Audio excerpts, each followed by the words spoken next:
Mendifilm Festival programaren barruan, gaur, Mujeres en el Valle de Juxe, ez dakit ondo nabilen esaten izena, Baltistan Fundazioaren erakusketa aurkezten dugu.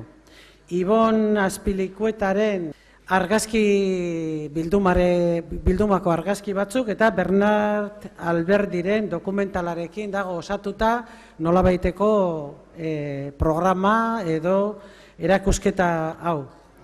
Eta Rekalde areto honetan izango dugu datorren 21 arte, hilabete honen 21 arte. Bizkaiko Foru Aldundiaren izenean, Mendifilm Festivalaren ekimenaren edo festivalaren edo jaialdiaren garrantzia azpimarratu nahi dut. Baraia Zarrak esaten ustan ontsu bertan, itzuli zirela, behingo batean Bilbora, oin ja 4 urte izango dira, 3, ezta? Eta guk eskertzen dugu, eta uste dut, bagoazela konsolidatzen Bilbon bertan, ze jaialdi hau konsolidatuta aspalditi dago, baina eurak ere alegin egin da eguneratzen, aberazten, eta gu ere tarteko garrelarik bagoaz indartzen. Irudi ikusgarrien fusioak beti ikusten dira, sentsazio biziak bizi izaten ditugu, orain horrenbeste aukerari mendira joateko ez daukagunok, eta baita ere sekule mendira joan ez diren epenik uste do sentsazio horreik bizi izaten da bezala. Baina gaur, Mendifilm Festivalaren beste parte hori da izpide, Baltistan Fundazioa da izpide, eta berak ekarri daben lagin hau dokumentala eta argazki erakusketa.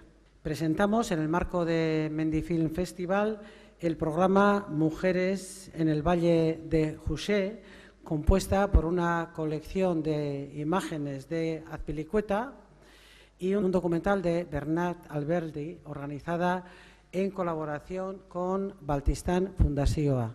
El Festival Mendifilm nos trae en cada edición una cartelera y una programación realmente espectaculares para los que y las que somos aficionados, ya poco más que aficionados podemos ser, y de esta alta montaña nunca hemos sido más que aficionados, pero en todo caso,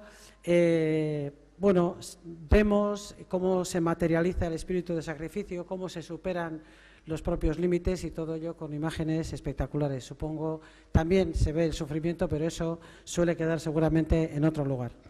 Pero hoy, en concreto, en la Sala Recalde presentamos la muestra que recoge la labor de esta fundación, de Baltistan Fundazioa, creada en el año 2000 por un grupo de montañeros vascos que se mostraron y empezaron a trabajar decididos a colaborar en la mejora de las condiciones de vida y de las condiciones de desarrollo de la cultura propia de esta comunidad.